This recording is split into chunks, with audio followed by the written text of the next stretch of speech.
Nunca debimos haberlo abierto. Ahora lo entiendo. No porque fuera peligroso en el sentido habitual, radiación, toxinas, derrumbes, sino porque hay cosas que deben permanecer enterradas, para siempre. Cuando perforamos el pozo, pensábamos que estábamos haciendo un descubrimiento histórico. Y así fue. Solo que esa historia no era sobre personas. Todo comenzó en silencio, con unos números en la pantalla del monitor. El 9 de diciembre de 2023, nuestro sistema de monitorización geofísica registró una anomalía gravimétrica y magnética. Yo estaba en la oficina de nuestro instituto en Bremen, bebiendo café frío y revisando los informes diarios de los satélites. Es un trabajo rutinario. El 99% del tiempo es solo ruido, interferencias, fluctuaciones naturales del escudo de hielo de la Antártida. Pero esta señal era diferente. Se encontraba en la Tierra de la Reina Maud, en un sector que los alemanes bautizaron en los años 30 como Nueva Suabia. La señal era demasiado clara, demasiado geométricamente correcta para ser un objeto natural. Las rocas o los yacimientos de mineral producen una mancha difusa, pero aquí el radar mostraba un rectángulo perfecto, con lados de unos 150 metros, a una profundidad de casi 2 kilómetros. Debajo había un vacío, una cueva o un lago subglacial, pero el objeto en sí era denso, metálico y claramente artificial. Mi supervisor directo, el profesor Alban Kent, se mostró escéptico al principio. Supuso que podría tratarse de un gran meteorito con alto contenido en hierro que, al caer, había creado una cavidad debajo de sí mismo. Pero los datos no coincidían. Un meteorito habría dejado huellas completamente diferentes en el espesor del hielo. Otra cicatriz térmica. Aquí, sin embargo, todas las capas de hielo sobre el objeto estaban intactas. Habían crecido lenta y uniformemente durante décadas. Recuperamos los datos de archivo de los últimos 20 años. La señal estaba allí, pero antes se había atribuido a un error del equipo. Ahora, con nuevos sensores más sensibles, se descartó el error. Dedicamos las siguientes semanas a realizar comprobaciones cruzadas. Solicitamos datos a nuestros colegas estadounidenses, del Servicio Geológico y a los noruegos. Su información confirmaba la nuestra. Bajo 2 kilómetros de hielo antártico yacía un enorme objeto artificial. Las teorías sobre bases secretas nazis en la Antártida son material para novelas sensacionalistas. Ningún científico serio las toma en serio, pero los hechos son tozudos. Históricamente, este sector fue explorado por una expedición alemana en los años 34 y 35. Lanzaron banderas con la esvástica y declararon el territorio como propio. Está documentado. Después de eso, oficialmente, no hubo nadie allí hasta los años 50. Para que el objeto se encontrara a tal profundidad, tuvo que llegar allí antes de los años 40. El hielo crece a una velocidad de varios metros al año, pero se compacta bajo su propio peso. Nuestros cálculos indicaban que el objeto se encontraba en hielo de al menos 70 años de antigüedad. La dirección del consorcio que financiaba nuestro programa mostró un gran interés. Se celebraron varias reuniones a puerta cerrada. La decisión se tomó con sorprendente rapidez: preparar una expedición de perforación. No una expedición de investigación, sino de perforación. El objetivo era uno solo: llegar al objeto. Se reunió un equipo con los mejores especialistas que se pudieron encontrar en tan poco tiempo. El trabajo de campo fue dirigido por Roderick Hale, un experimentado polar y ingeniero. Yo formé parte del equipo como geofísico jefe, responsable de la precisión de la perforación. Nos acompañaba Silas Marlowe, uno de los mejores operadores de perforadoras térmicas del mundo. Su tarea era la más difícil: atravesar 2 kilómetros de hielo sin dañar lo que había debajo. El grupo lo completaban la médica Gwyneth Reeves y 2 técnicos. Nos trasladaron a la estación alemana Neumayer III, a mediados de enero de 2024. Desde allí, en 2 aviones, Basler BT-67 Equipados con tren de aterrizaje de esquís, volamos hasta el punto de destino. El lugar de la perforación era absolutamente desolado. Una meseta blanca azotada por todos los vientos. El horizonte se fundía con el cielo. La temperatura no subía de los 30 grados bajo cero. Montamos el campamento, instalamos los módulos habitables y, lo más importante, comenzamos a montar la plataforma de perforación. Era una máquina impresionante.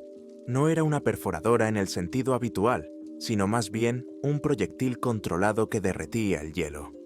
El cabezal térmico se calentaba hasta alcanzar varios cientos de grados, y la instalación, por su propio peso, se hundía lentamente, dejando tras de sí un pozo perfectamente recto de aproximadamente 1 metro de diámetro. Trabajábamos en 3 turnos. Silas y los técnicos controlaban el proceso, mientras que Roderick y yo analizábamos los datos. Cada 100 metros tomábamos muestras de hielo. La composición química, la densidad, la presencia de impurezas, todo se registraba minuciosamente. A unos 1800 metros de profundidad, atravesamos una capa de ceniza volcánica que nos sirvió de marcador, una erupción que tuvo lugar a mediados del siglo XIX. Todo iba según lo previsto, pero justo debajo de esa capa, el hielo cambió. Era estéril, absolutamente limpio, sin burbujas de aire, sin partículas de polvo. Algo así no existe en la naturaleza. Era como si algo hubiera filtrado durante décadas la nieve que caía sobre la superficie. El 25 de enero, cerca de la medianoche, la instalación se detuvo. Los sensores indicaron un aumento brusco de la resistencia. Habíamos alcanzado nuestro objetivo. La profundidad era de 1972 metros.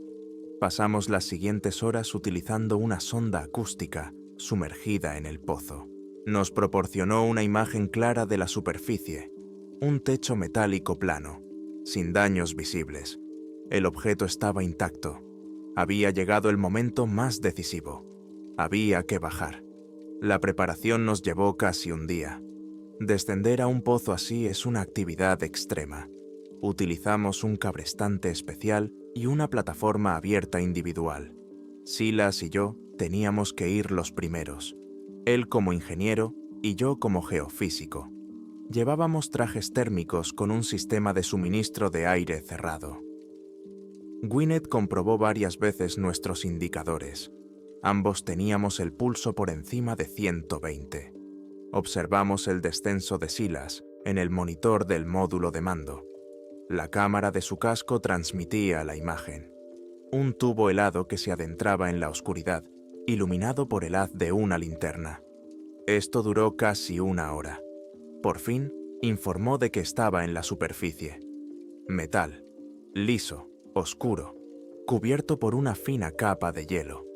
Comenzó a inspeccionar. 20 minutos después, su linterna iluminó un contorno rectangular en la oscuridad. Una escotilla, de aproximadamente 1 metro por 1 metro. La cerradura era maciza, pero estaba completamente congelada. Silas utilizó un mini cortador de plasma. 10 minutos más tarde, se oyó un chasquido y la trampilla cedió, abriéndose hacia el interior. Debajo había una escalera que se adentraba en la oscuridad. El aire no se mueve. Voy a bajar para echar un primer vistazo. Desapareció en el hueco. Empecé a bajar. Cuando mis botas tocaron el metal, sentí una extraña tranquilidad. Estar de pie en el techo de una estructura enterrada allí desde mediados del siglo XX era algo que superaba los límites de la experiencia habitual. Me acerqué a la trampilla. Abajo me esperaba la luz de la linterna de Silas. Bajé los fríos escalones. Dentro hacía más calor de lo que esperaba, alrededor de 10 grados bajo cero. Nos encontramos en una pequeña antecámara. En la pared, Silas me mostró una inscripción en alemán escrita con pintura negra. Prohibida la entrada a personas no autorizadas. La única salida de la antecámara era a través de una puerta redonda hermética, como la de un submarino. En el centro había un gran timón. Los dos nos apoyamos en él. Con un chirrido, el viejo mecanismo cedió. La puerta se abrió y entramos en un largo pasillo recto. Estaba completamente oscuro y se adentraba en la distancia. A la luz de nuestras linternas se veían paredes grises, suelo de goma y tuberías, y cables cuidadosamente colocados a lo largo de las paredes. Seguimos adelante. Las puertas a los lados estaban cerradas. En cada una había un letrero: cocina, dormitorio, enfermería. No las tocamos. Decidimos buscar primero el centro de control. El pasillo nos llevó a una bifurcación. A la izquierda, a la derecha, y recto había otra puerta hermética, más maciza. Sobre ella había un letrero con una sola palabra: investigación. Era lo que buscábamos. Esta puerta cedió más fácilmente. Detrás había una sala enorme. Estaba llena de filas de armarios metálicos que parecían grandes frigoríficos industriales o congeladores. Había al menos 30. A lo largo de las paredes había estanterías con cajas, contenedores y algún tipo de equipo en fundas. Hacía mucho frío en la sala, mucho más frío que en el pasillo. El termómetro de mi traje marcaba menos 42 grados. Todas las superficies estaban cubiertas por una gruesa capa de escarcha frágil. Silas se acercó a uno de los congeladores. Funcionaron hasta el final, dijo, hasta que se acabó el combustible de los generadores. La estación se quedó sin electricidad, pero el frío se mantuvo por inercia. Me adentré en la sala. En la esquina más alejada había una mesa. Sobre ella había una revista abierta y varias cajas que se diferenciaban del resto. Estaban hechas de madera sencilla, toscamente ensambladas y ribeteadas con cinta metálica. Me acerqué a la mesa y alumbré la revista. Una letra alemana muy cuidada. Fechas: desde 1940 hasta 1945. No pude leerlo todo, pero distinguí algunas palabras extrañas. Entonces, mi mirada se posó en la caja de madera más grande, que estaba junto a la mesa. En un lateral, a través de una plantilla, había una inscripción. No estaba en alemán. Me acerqué y lo iluminé con la linterna. La pintura era negra. Las letras se habían difuminado un poco con el tiempo, pero se leían perfectamente. La frase decía: envío a Berlín cancelado. La inscripción en la caja era el punto de no retorno. Hasta ese momento, éramos investigadores que habían descubierto un objeto histórico perdido. Ahora nos enfrentábamos a algo diferente. El ruso en un complejo científico alemán en la Antártida, fechado en 1945, no era una simple anomalía. Es una violación de toda la lógica que conocemos de aquellos acontecimientos. Silas pasó la mano enguantada por las letras, como si comprobara que eran reales. «¿Qué significa esto?», preguntó. Su voz sonaba tranquila por el auricular, pero percibí tensión en ella. «No lo sé», respondí. «Quizás sea equipo capturado, o suministros capturados en el frente oriental, pero ni siquiera a mí me sonaba convincente. ¿Para qué llevar trofeos a la Antártida? ¿Y por qué cancelar el envío a Berlín en enero del 45, cuando el Reich ya se desmoronaba y cualquier envío desde allí valía su peso en oro?» Me puse en contacto con Roderick en la superficie. Le describí la habitación, los congeladores y, lo más importante, la caja con la inscripción. Hubo unos segundos de silencio en la línea. Luego Roderick dijo: «Elías, tienes que volver. No sabemos qué hay ahí. Hay que hacer una evaluación completa de los riesgos y trazar un plan». Tenía razón. Era el protocolo estándar. Cualquier desviación del plan requería una reorganización. Pero estábamos allí, abajo. Las respuestas estaban ante nosotros. Marcharnos ahora significaba dejarlo todo en aquella tumba de hielo, quizá durante meses, hasta que se acordara una nueva expedición. «Roderick», dije, «estamos a 2 kilómetros por debajo de vosotros. Ya estamos aquí. Creo que, como mínimo, deberíamos documentar el contenido de esa caja. No parece peligrosa. Es solo madera». Silas me apoyó. «Puedo abrirla en un par de minutos. Con cuidado. Si hay algo peligroso dentro, nos retiraremos inmediatamente». La reunión por radio fue breve. Roderick, aunque estaba en contra, entendió nuestros argumentos. La decisión fue un compromiso. Abriríamos la caja de madera, grabaríamos su contenido con las cámaras y subiríamos inmediatamente.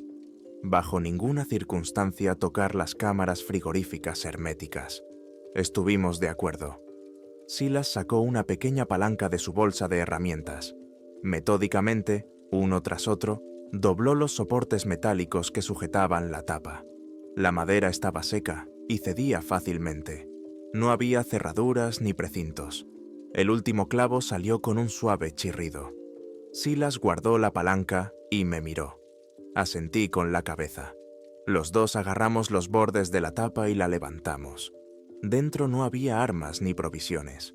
La caja estaba llena de un material aislante denso, parecido al vidrio, pero más grueso y de color amarillento. En este material había 3 cilindros metálicos largos, parecidos a termos o contenedores para transportar muestras. Cada uno medía aproximadamente 1 metro de largo y 20 centímetros de diámetro. Estaban sellados. Cada cilindro tenía una placa con un número y la inscripción Eiskernprobe, muestra de núcleo de hielo. Era extraño y lógico al mismo tiempo.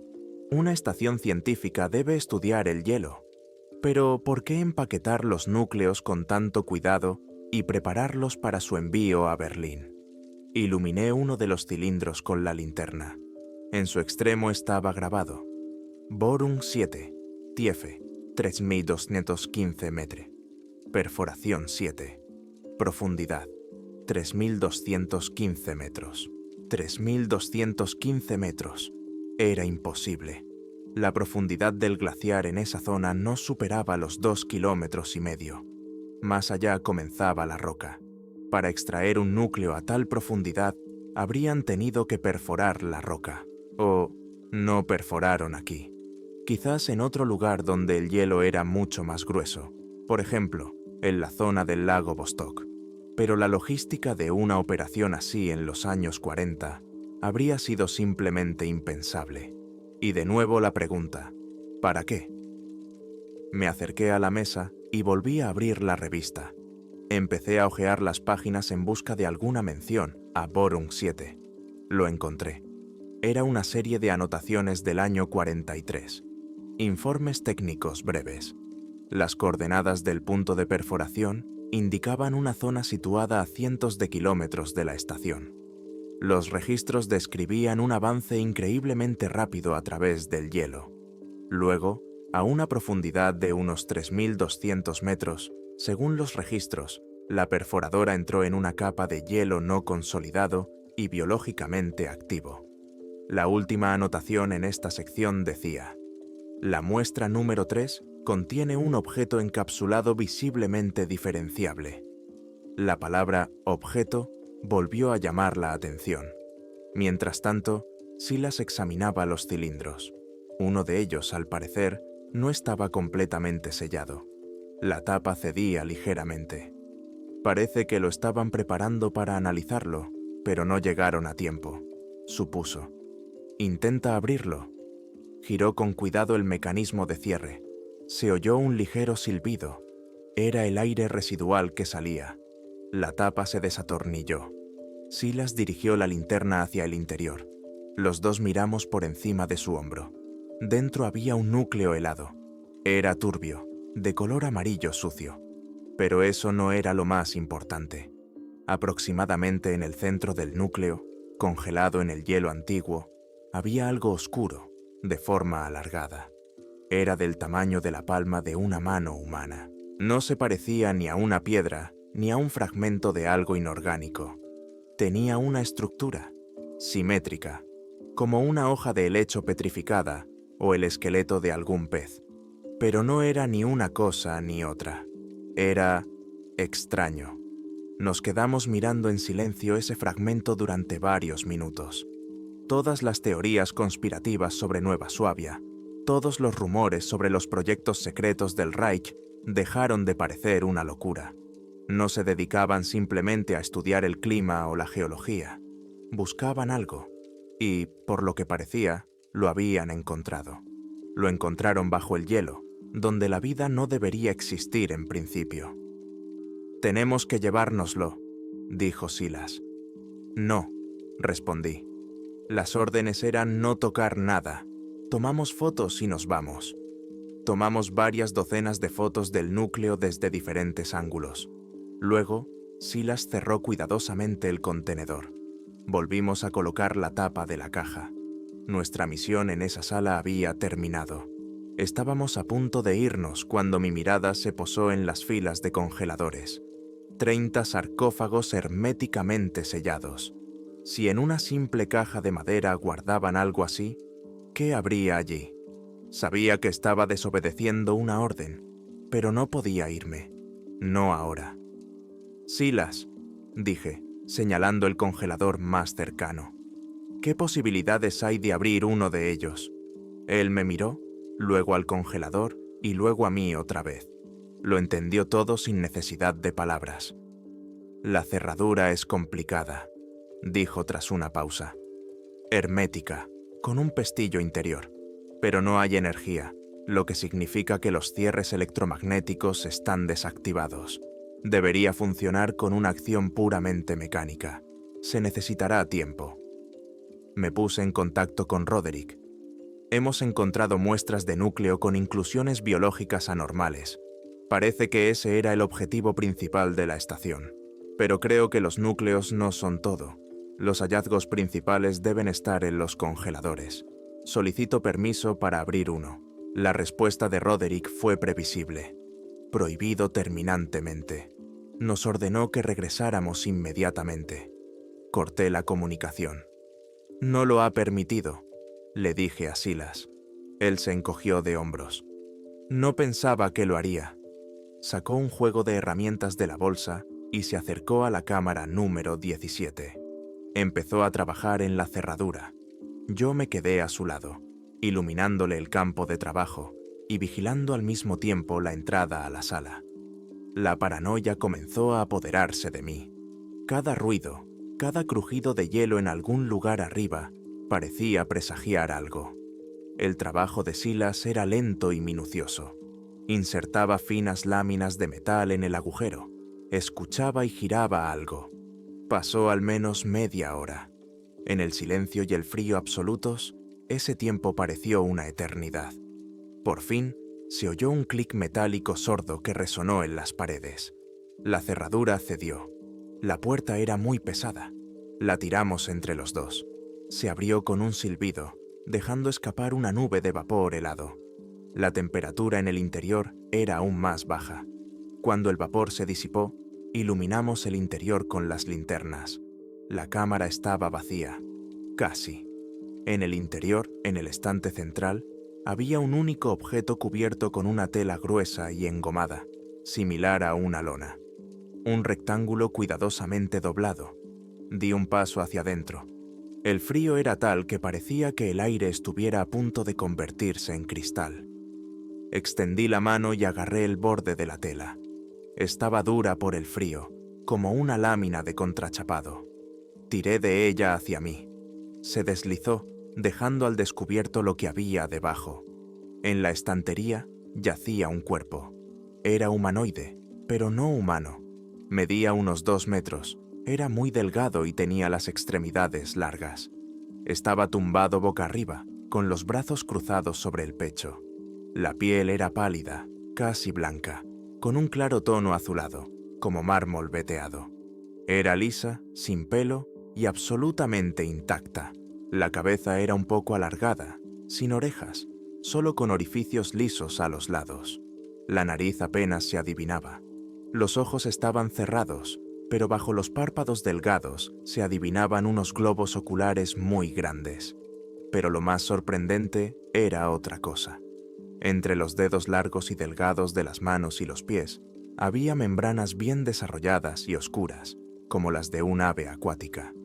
Estaban plegadas, pero su estructura no dejaba lugar a dudas sobre su función.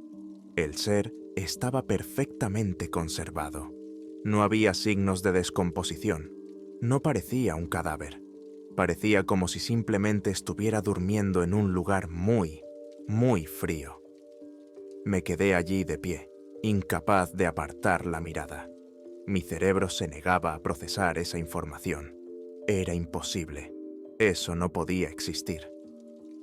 Me acerqué a la mesa, cogí la revista y rápidamente encontré la página con la lista de inventario de los congeladores. Número 17. Frente al número había una breve anotación, escrita con la misma letra pulcra. Objeto 17. Estado. Intacto. Funciones vitales. 0. Silas permaneció en silencio junto al congelador abierto, con la linterna fija en el cuerpo. El silencio en la habitación se volvió diferente. Antes era el silencio del olvido. Ahora era el silencio de una cripta. Hay que documentarlo, dije, y mi propia voz sonó sorda y extraña. Cada centímetro. Mi formación científica se impuso al shock primitivo. Era un hallazgo que lo cambiaba todo. No solo la historia de la humanidad, sino la biología, nuestra comprensión de la vida misma. Teníamos que actuar como científicos, no como aficionados asustados. Silas asintió. Era ingeniero, un hombre de acción. Siempre dejaba las emociones para después. Sacó una cámara de alta resolución de su bolsa. Durante la siguiente hora trabajamos en silencio, de forma coordinada, casi automática. Silas tomaba fotos metódicamente, cambiando los objetivos. Plano general, plano medio, primeros planos de la cabeza, las manos, los pies. Yo le iluminaba y le dictaba por el micrófono de los auriculares la descripción de cada foto, su ángulo y los detalles a los que debía prestar atención. Los detalles eran espeluznantes. La piel del ser, ampliada, parecía mármol de grano muy fino. Ni poros ni folículos. Perfectamente lisa. Las membranas entre los dedos no eran simples pliegues de piel. A través de ellas se veía una compleja red de capilares, más oscuros, casi negros. Era evidente que se trataba de un órgano funcional. En las yemas de los dedos no había uñas, solo almohadillas lisas y endurecidas. No movimos el cuerpo ni intentamos abrirle los ojos. Nos pareció una profanación y una grave violación de cualquier protocolo posible. Lo dejamos todo tal y como estaba. Cuando terminé de hacer las fotos, volví a la mesa. Había que encontrar más información. Volví a coger el diario. No era una simple lista de inventario, era un diario de trabajo. Empecé a leer desde el principio, con las anotaciones del año 40. Mi alemán escolar distaba mucho de ser perfecto, pero los términos científicos son internacionales. Las primeras anotaciones estaban dedicadas a la construcción de la estación, la puesta a punto del equipo, la instalación de los sistemas de soporte vital y, lo más importante, la planta de energía. A juzgar por las descripciones, se trataba de algún tipo de generador isotópico experimental. Este era el que había suministrado energía a la estación durante varios años. Luego comenzaron las anotaciones sobre el programa de investigación. Encontraron una cueva submarina enorme, conectada con el océano a través de un sistema de túneles. Registros de inmersiones. Utilizaban unos pequeños batiscafos. Las descripciones del ecosistema submarino eran escasas, pero en ellas se repetía constantemente una palabra: Primarformen, formas primarias. Luego, en el año 42, la primera captura. Object 1. El registro era más largo de lo habitual. Describía la increíble resistencia de la criatura, su capacidad para soportar la presión y las bajas temperaturas. Pero en condiciones de presión atmosférica y temperatura positiva, murió en cuestión de minutos. Fue entonces cuando pusieron en marcha la cámara frigorífica número 1. Hojeé las páginas. Objeto 2, 3, 4. En total capturaron y congelaron 16 criaturas. El 17º, el que yacía ante nosotros, fue el último. El registro sobre él estaba fechado en diciembre de 1944. Después de ella, en el diario solo había notas técnicas sobre el estado de los sistemas de la estación, y la última sobre la preparación de la carga para Berlín. Empezaba a quedar claro que los núcleos y los seres formaban parte de un mismo programa. Habían encontrado un mundo nuevo bajo el hielo, y esos seres eran su corona. Tenía que informar de ello a mis superiores. Volví a encender la radio. Roderick, adelante. Elías, ¿por qué demonios te has desconectado? Informa. Su voz sonaba enfadada. Respiré hondo. Roderick, hemos abierto una de las cámaras. Tienes que escuchar esto. Tranquilo. Le conté todo. Lo del diario, las cuevas submarinas, los objetos. Cuando describí a la criatura, se hizo un silencio total. Esperé. 1 minuto, 2. Por fin, Roderick habló. Su voz era completamente diferente, baja y tensa. ¿Habéis hecho fotos? Sí, todas. Volved, inmediatamente. No toquen nada más. No toquen nada. ¿Entendido? Entendido. Pero, Roderick, aquí hay 30 cámaras de este tipo. De nuevo, silencio. Revisen las demás, dijo después de una pausa. Sin abrirlas. ¿Tienen un termovisor? Silas tiene un escáner portátil. No es exactamente una cámara térmica, es más bien un densímetro acústico. Podemos comprobar si hay masa en el interior. Hacedlo, comprobadlo todo, y volved. Silas y yo nos miramos. Sacó un aparato parecido a un gran escáner de mano. Nos acercamos a la cámara número 18. Silas colocó el sensor en la puerta. En la pequeña pantalla apareció una imagen, borrosa, pero inequívoca. Dentro, con la misma forma y en el mismo lugar que en la cámara 17, había una masa densa, un cuerpo. Seguimos adelante. 19. Lo mismo. 20. Lo mismo. La 21ª, la 22ª. En todas había alguien. Toda una tropa de alienígenas congelados procedentes de las profundidades.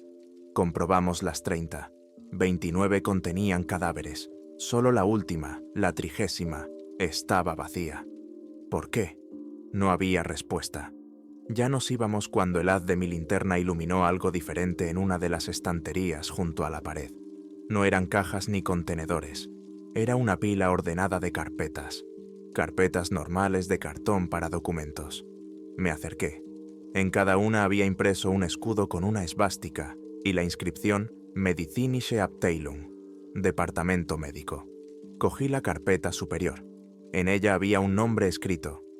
Klaus Richter, Unteroffizier. La abrí. Era un historial médico personal. Comencé a leer. Registros de vacunas, congelaciones, cosas habituales para los exploradores polares. Pero luego, en los registros del año 43, comenzó algo extraño. Quejas de insomnio, hipersensibilidad a la luz. Luego, una nota del médico sobre cambios observados en la pigmentación de la piel de las extremidades. Pasé la página. La siguiente anotación se había hecho un mes después. Depigmentación progresiva. Aparición de membranas conectivas entre los dedos. El paciente ha sido aislado. El frío parecía penetrar mi ropa y calarme hasta los huesos. Cogí la segunda carpeta. Hans Reiter, Funker. Operador de radio. La misma historia. Insomnio. Migrañas. Y luego, una cita. Etapas iniciales de transformación celular. Muestra de tejido enviada al laboratorio central. Abrí la tercera carpeta. La cuarta. Todas eran iguales. Los historiales médicos de los 12 miembros de la tripulación de la estación. Todos terminaban igual. Paciente trasladado a la zona de cuarentena. Estado estable, grave. Y luego, en el fondo de la pila, encontré la última carpeta. Era más gruesa que las demás. En ella estaba escrito: Autopsieberichte, informes de autopsia.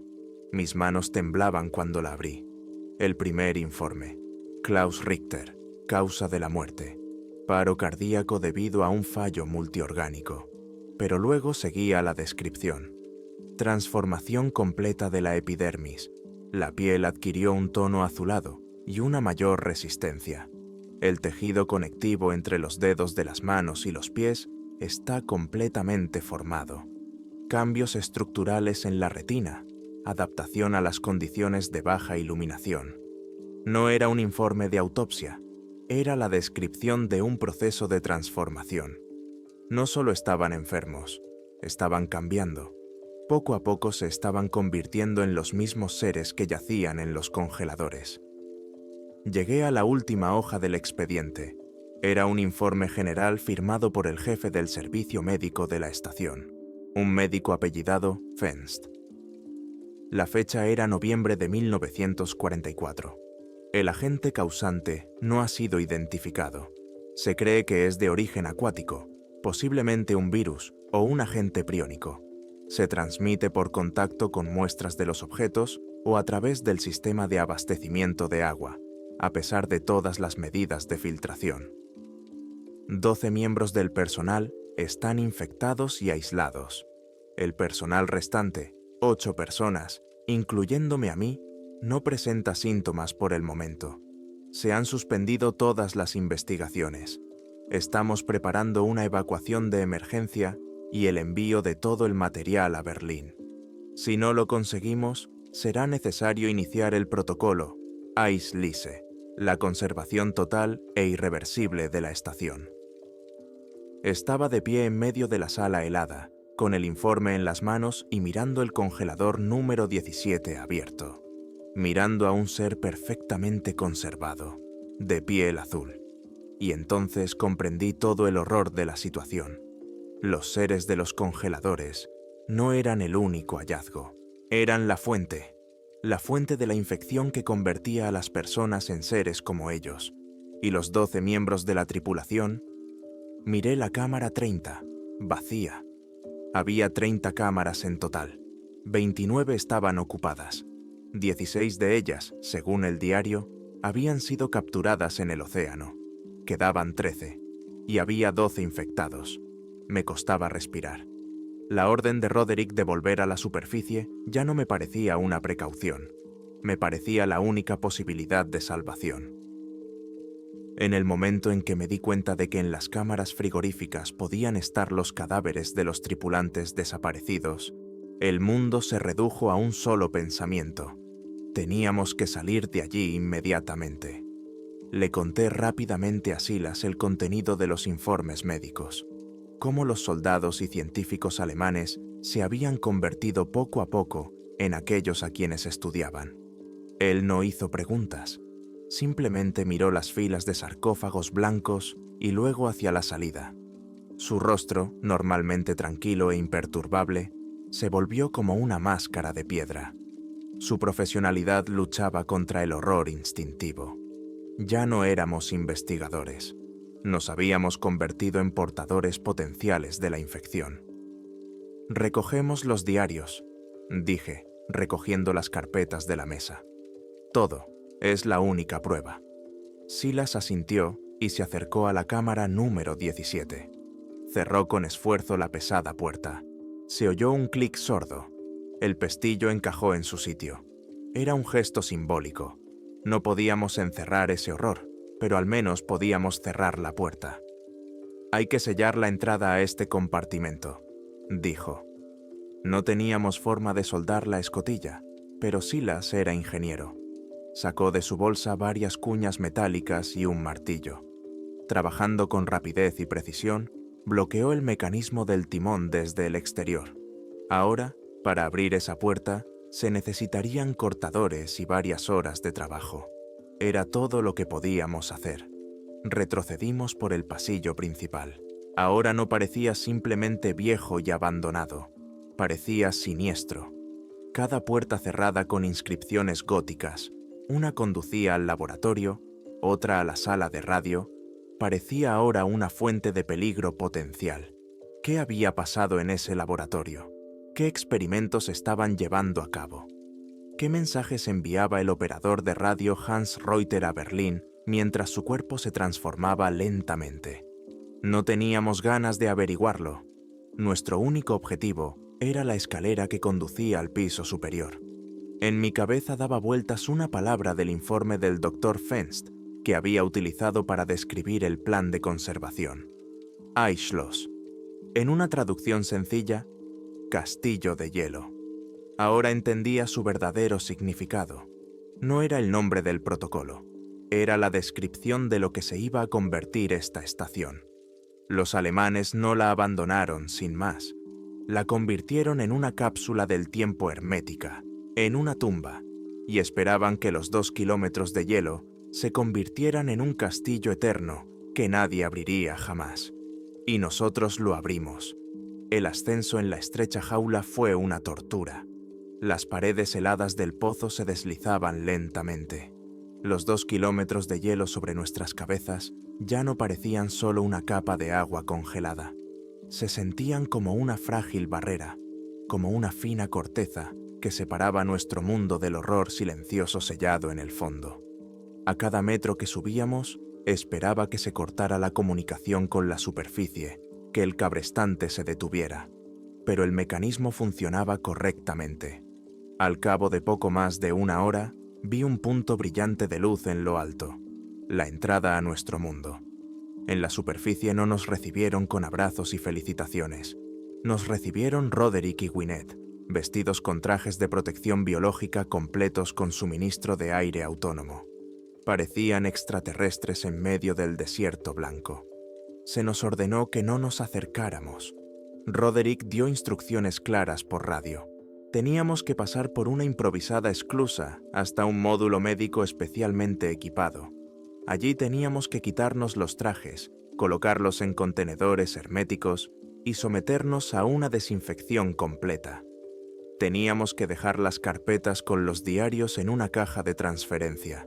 Ningún contacto personal. Estábamos en cuarentena. Las siguientes horas transcurrieron como en una nube. Duchas químicas, ropa desechable incómoda. El módulo médico era estéril y blanco.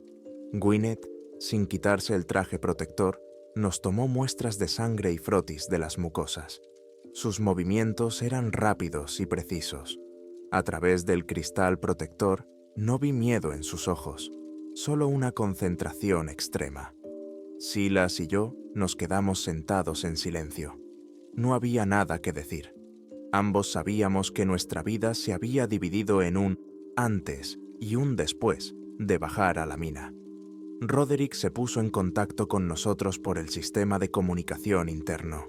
Ya había echado un vistazo a los documentos que le habíamos traído. Elías, he leído el informe de Fenst. He enviado un mensaje cifrado al cuartel general. La situación se ha comunicado al más alto nivel. Esta ya no es nuestra expedición. Hablaba con calma, pero notaba que medía sus palabras. Repasemos lo que sabemos.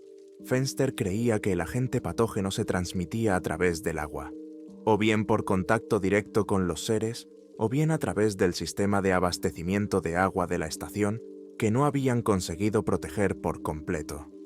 Sí, confirmé. Eso es lo que dice. Y lo más importante, continuó Roderick, es que comparaba esta infección con la acción de los priones. Es decir, no es un organismo vivo, ni un virus que se pueda matar. Es simplemente una proteína con una estructura incorrecta que obliga a las células a copiar su defecto. Hablaba de una metamorfosis celular irreversible. Volvimos a discutir las cifras una y otra vez. 16 criaturas capturadas, 12 miembros de la tripulación infectados. Esos son 28 cadáveres, pero en los congeladores había 29. ¿Quién era el 29º? ¿Y dónde estaban los demás? El Dr. Fenst escribió sobre 8 supervivientes, incluido él mismo. ¿Qué les había pasado? ¿Habían conseguido evacuar? ¿O también se habían contagiado y habían corrido la misma suerte que los demás? ¿O fueron ellos quienes iniciaron el protocolo Castillo de Hielo, tal vez a costa de sus propias vidas? Había más preguntas que respuestas. Nuestro hallazgo pasó de ser un triunfo a un presagio de catástrofe. No sabíamos a qué nos enfrentábamos, ni cuán peligroso era, y lo más importante, si lo habíamos traído con nosotros a la superficie. Gwyneth interrumpió nuestra conversación. Entró en nuestro módulo. Se quitó el casco exterior, pero se quedó con el traje aislante ligero. Estaba pálida. He realizado un análisis preliminar de las muestras de aire de vuestros trajes y de la superficie de los filtros, dijo en voz baja. El secuenciador ha funcionado en modo automático. Mostró la imagen en un monitor de pared. No hay estructuras virales o bacterianas complejas. Pero hay esto. En la pantalla aparecieron complejos modelos tridimensionales. Son cadenas de proteínas, priones como dijisteis, muy complejos. No hay nada similar en la base de datos. Pero eso no es todo.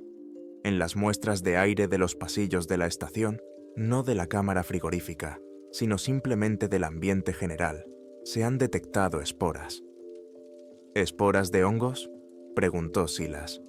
Sí y no, respondió Gwyneth. Están congeladas, inactivas, pero su estructura es increíblemente compleja, y el ordenador ha encontrado una coincidencia parcial en la base de datos genética. Hizo una pausa. El análogo más cercano es una especie de arqueomiceto extremófilo de aguas profundas, descubierta recientemente. Es conocido por su capacidad para entrar en simbiosis con otros organismos e iniciar en sus células procesos de regeneración.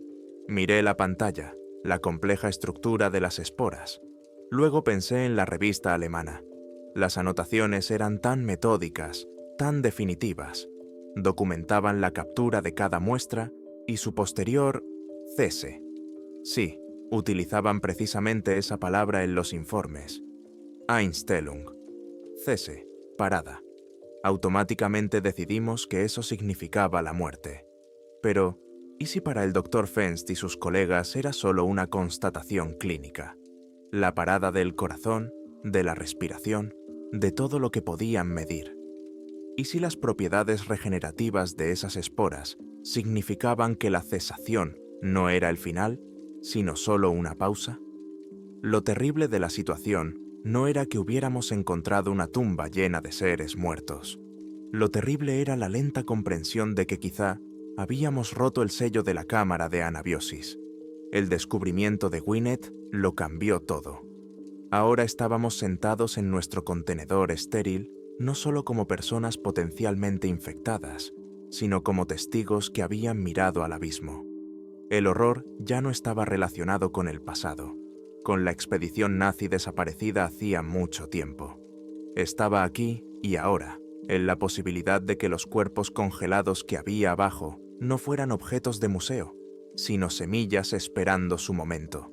Esporas regenerativas. Esa frase se me quedó grabada en la mente. Ya no hablábamos de lo que habíamos encontrado. Nos sentamos y miramos el vacío blanco a través de la ventanilla, cada uno pensando en lo suyo. Silas comprobaba constantemente la sujeción de los instrumentos en su caja. Gwyneth observaba en silencio los indicadores de los monitores médicos. Roderick intentaba mantener una apariencia de control, permaneciendo constantemente en contacto con el cuartel general. Las nuevas instrucciones llegaron 12 horas después. Se transmitieron a través de un canal encriptado y Roderick nos las comunicó sin preámbulos. Nuestro consorcio científico fue apartado del caso. La situación pasó a estar bajo el control de un grupo internacional de seguridad cuyo nombre nunca había oído antes. Se envió un avión especial con un equipo de ingenieros militares a bordo. Su misión estaba muy clara: sellar completa y definitivamente el objeto. No iban a investigar ni a extraer nada. Iban a enterrar ese lugar para siempre, rellenar la mina con hormigón o algo peor. Nuestra orden era igual de sencilla: esperar, no acercarnos al pozo bajo ninguna circunstancia y prestar toda la ayuda necesaria al equipo que llegara. Nos convertimos en los guardianes de la tumba, esperando a los sepultureros. La espera fue la parte más difícil. El tiempo se alargó. Los días y las noches en la Antártida, en esa época del año, son un concepto relativo. Siempre había luz, una luz infinita, fría e indiferente, que se reflejaba en el campo de hielo sin fin. El silencio era agobiante. Los únicos sonidos eran el rugido de nuestro generador y el zumbido de los sistemas de soporte vital del módulo. Gwyneth nos extraía sangre cada 6 horas. Los resultados eran negativos. No había priones ni proteínas anormales, pero eso no nos tranquilizaba. No sabíamos cuál era el periodo de incubación. Podía durar semanas o años. Estábamos encerrados en esa jaula blanca, Silas y yo, y nos sentíamos como animales de laboratorio. Para distraerme, leía una y otra vez los documentos que habíamos sacado. Los extendí sobre la mesa, tratando de establecer una cronología, de encontrar algún detalle que se nos hubiera escapado. Leí el diario de la estación, estudiando detenidamente las descripciones técnicas de los sistemas. El reactor, el sistema de filtración de aire, las cámaras frigoríficas. Todo estaba descrito con una meticulosidad increíble. Luego volví a coger la carpeta con los informes médicos y el protocolo Castillo de Hielo. Lo releí varias veces. Sellar todas las entradas, desconectar las comunicaciones externas, confiar en la autonomía de la estación. Todo parecía un acto de desesperación, un intento de encerrar la plaga en el interior. Y entonces, en el reverso de la última hoja, adjunta al informe de la autopsia, encontré algo que no había visto en mi prisa. Era una nota escrita a mano por el Dr. Fenst. Unas pocas líneas de datos técnicos que no tenían nada que ver con la medicina. Se referían a un generador isotópico experimental. Lentamente, palabra por palabra, lo traduje. En caso de fallo del sistema de refrigeración primaria, escribía Fenst, se producirá una reacción en cadena incontrolable en el núcleo del reactor en un plazo de 72 horas. La consiguiente emisión térmica provocará la fusión total y la esterilización del complejo. Volví a leer esas líneas una vez más, luego otra vez, y un frío que no tenía nada que ver con la temperatura antártica se extendió lentamente por mi espalda. El castillo de hielo no era el único plan, era el plan A, y este era el plan B, el verdadero protocolo de última esperanza. No solo querían encerrar la estación, habían previsto un mecanismo para su destrucción total.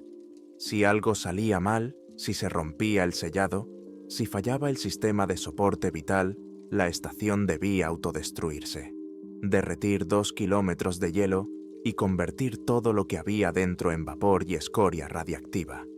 Según los cálculos, el generador debía funcionar de forma autónoma durante varias décadas, pero no podía funcionar eternamente. En algún momento, hace 20, 30, quizá 40 años, el combustible se habría agotado. El sistema de refrigeración habría fallado, y a los 72 horas se habría producido una explosión. Pero no fue así. La estación seguía intacta. Lo vimos con nuestros propios ojos.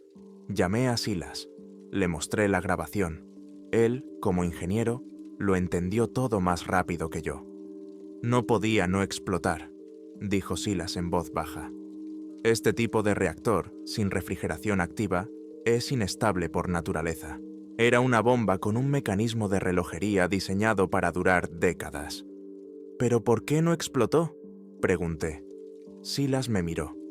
Porque para que explotara era necesario un fallo total, no solo del circuito de refrigeración primario, sino de todos los sistemas de emergencia, las válvulas manuales, las bombas de reserva.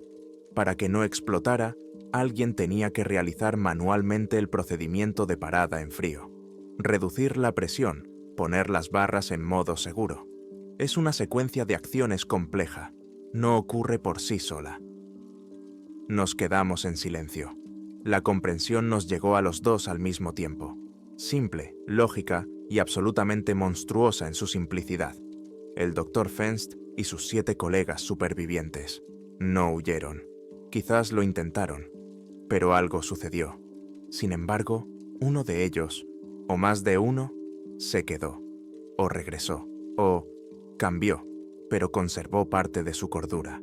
Y cuando el reactor comenzó a morir, este último habitante de la central bajó a la sala de máquinas.